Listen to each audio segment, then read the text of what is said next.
All right, we'd like to welcome 2023 Open champion Brian Harman to the interview room here at the FedEx St. Jude Championship. Brian, a couple weeks since we've seen you. Maybe you start with a couple comments about what the last few weeks have been like. Yeah, they've been a whirlwind. It's nice to get back out on the road. I'm excited for the playoffs. It's awesome being home.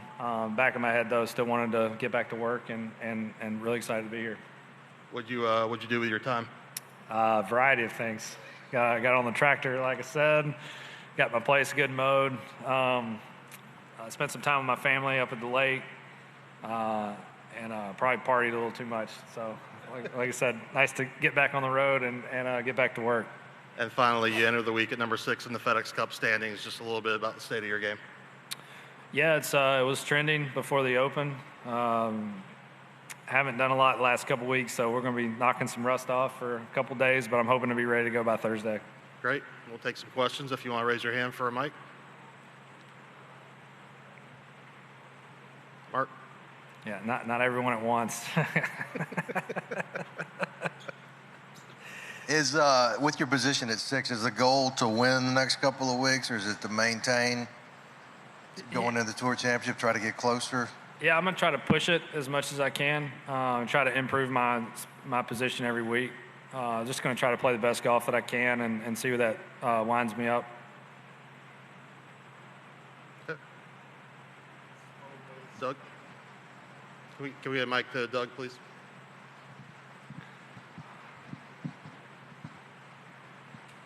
Why are you laughing? I was just thinking about a funny comedian bit where he's like, say it with your chest. Like, speak up.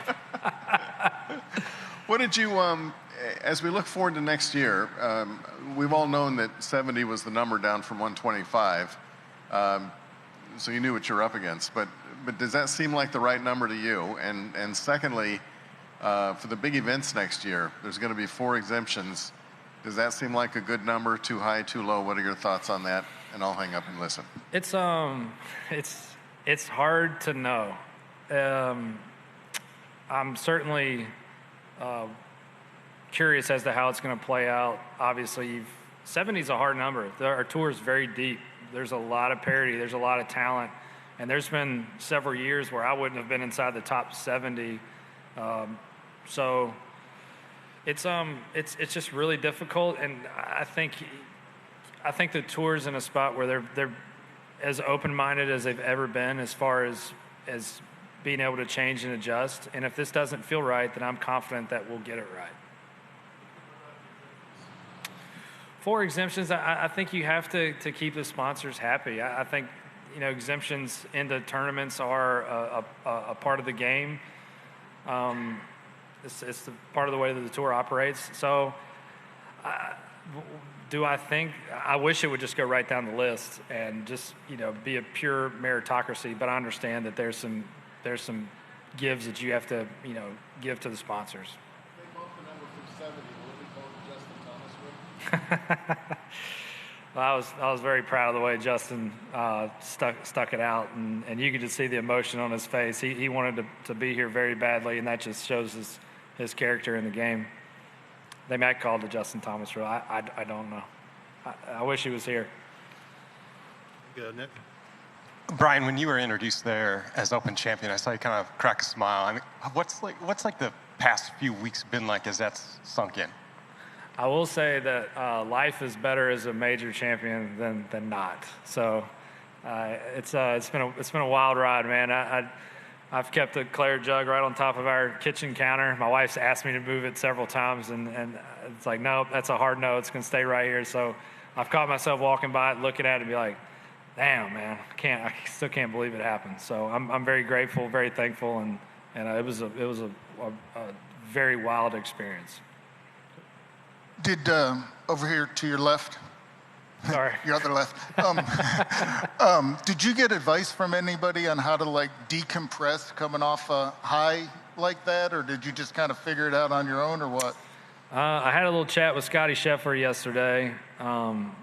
He's always so gracious, just about how he's dealt with.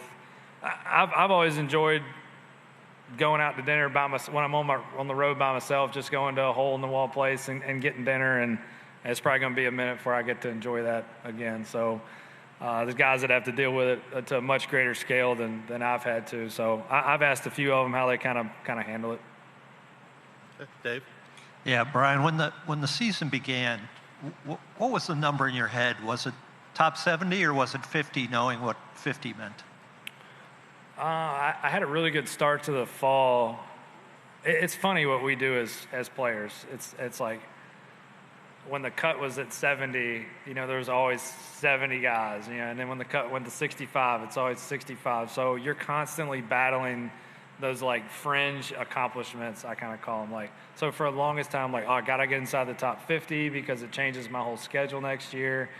And then like you get into the top 50 and it's like, well, I gotta get to the tour championship so I can, have a 2-year exemption, or I can do this or do this. And I keep trying to go back to the same thing of like, well, what I'm really trying to do is play the best possible golf that I can.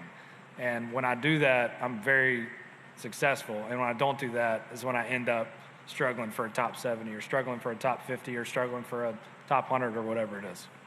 You probably can set your schedule pretty much with signature events and so forth, but do you, I know this is maybe hard to look at this far in advance, but do you see yourself not playing in some events that you have normally played in because of these pockets of big events now? Perhaps. It just depends. It would be more because of rest and me being a 36-year-old who's been out here for a long time and played a lot of golf tournaments. The weeks that I take off will be because of rest, not because I don't necessarily want to go to a certain place, because I think everywhere that we stop on tour has a really special environment, and I've played almost all of them, and I've enjoyed going to all of them. I enjoy my profession. I like playing golf. I've played 25 to 30 events every year I've been on tour, and I like it. I enjoy it. Doug? Two things, Brian. I actually just forgot the first one. Do you feel like a better player than you were a month ago? No, I don't feel like I definitely didn't yesterday when I was trying to warm up after not hitting balls for a few days. But I'm just really content to try and see what I can do and how good I can get. I felt like when I played my best golf as a junior and amateur that I really wasn't competing against anyone. I was just competing with kind of myself and my standards, and I'm going to keep trying to improve my standards and try to outdo them.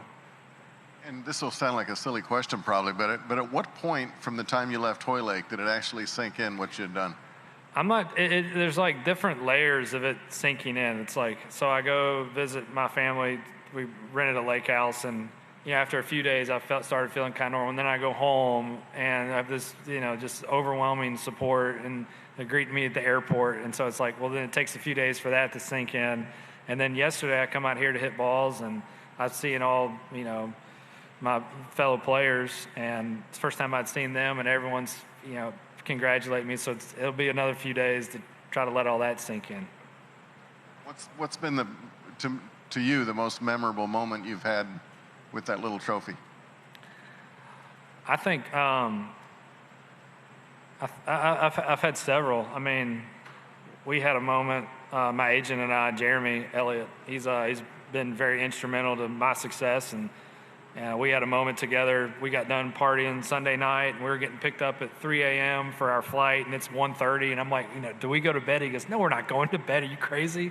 So it's just him and I in the jug, sipping a cold beer at 1:30 in the morning, just like, man, look how cool is this? And then flying home and having so many buddies and friends and people there to greet me when I got back, just that kind of stuff, just it means a lot. Has anyone ever greeted you at the airport before?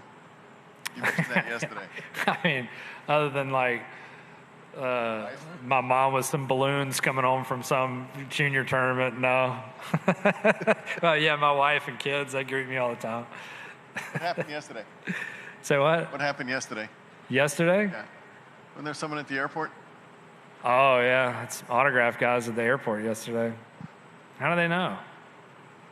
Who you were or that you were there? That I was there. I mean, we flew up. I flew with Harris English's family. He came over from Greensboro, and I flew up from St. Simons. And yeah, it's a new experience. People kind of recognizing me. Mark? Did you ever hear from Kirby Smart? Yes, I heard from Kirby. He's a hell of a guy, like Kirby. Like, I've always admired successful people that are able to maintain and just keep attacking their success with like just total vigor. So it's always nice to hear from Kirby. All good. Any other questions for Brian? Doug? I think I'm all set. You got anything you want to add? Oh, Anything I want to add? I didn't know you were brewing. I think, Yeah. we'll go back to Nick. Brian, given everything that's happened over the past 2 months, do you think that Jay Monahan should keep his job?